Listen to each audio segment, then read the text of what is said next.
Chris Profi, musically obsessed. Chris Profi, musically obsessed with vinyl CDs and cassettes. Chris Profi, musically obsessed. Oh yeah! Greetings from Poughkeepsie. All right, if you are a music fan, if you're a rock fan, especially bands from the 70s, you gotta check out this movie. I just watched it yesterday. It's called Squaring the Circle, the story of Hipgnosis. Now, this movie came out in 2022. It's a film by Anton Corbijn. And it's about the design team of Hipgnosis.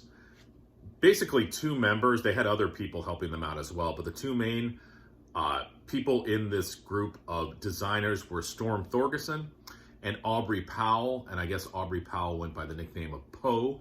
They designed some of our favorite and most iconic album covers ever. All right.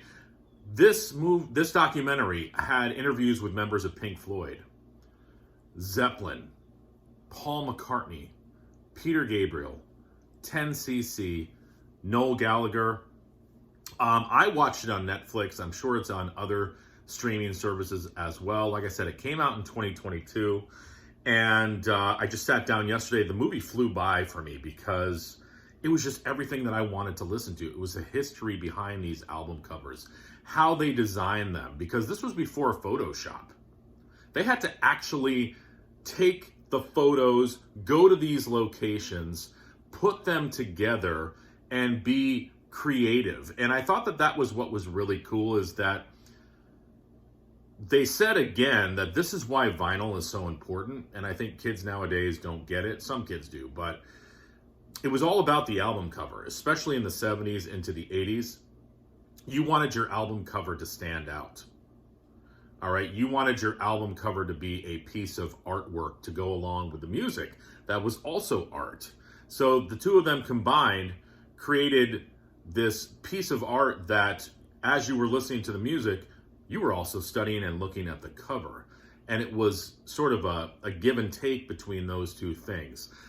The movie goes into how designs for such iconic albums as Pink Floyd's Wish You Were Here, Pink Floyd Animals, Pink Floyd Dark Side of the Moon, how those were created. It gets into some Zeppelin covers, 10cc covers. Hipgnosis designed so many covers. If you look through your collection, you probably have a lot of albums that were designed by Hipgnosis and you don't even realize that they were. I want to show you some of mine. I mean, this is just a few of the albums, but this actually was the first cover that Hipgnosis designed. It was for Pink Floyd's A Saucer Full of Secrets. Okay, the members of Pink Floyd, I learned this through the movie. The members of Pink Floyd were very good friends with Storm and Poe from Hipgnosis, and they sort of kind of mingled together and kind of grew up in that same sort of time period. LSD played a significant role in a lot of those early, not only tunes, but album covers. But this was the first official album cover that Hipgnosis designed. I mean, they designed the iconic album cover for Atom Heart Mother. As I said before, Dark Side of the Moon. You got to watch the movie because the story behind some of those Pink Floyd album covers, they even talk about Syd Barrett as well. Just great stories. This was very interesting to see how they filmed and staged the album cover for Houses of the Holy. I didn't realize as well that they created the label for Swan Song, the Zeppelin label. Of course, they created the album cover for Presence. They go into the history of the object. I want to see if this has yes, this does. Okay.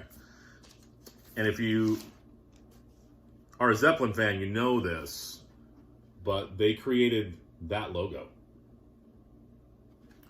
Iconic. That's the word. I mean, these album covers, even into like Black Sabbath's Never Say Die, and into the 80s, they designed Def Leppard's High and Dry. Artwork to go along with the music. That's why a lot of us listen to vinyl. It's because of the artwork. It's because of design teams like Hipgnosis. So basically from like 1968 into the early 80s, they designed so many of those covers. You guys need to check out this movie, Squaring the Circle, the story of Hipgnosis. Like I said, it's on Netflix, but I'm sure it's on other streaming services as well. If you've seen it, let me know what you think. All right, everyone.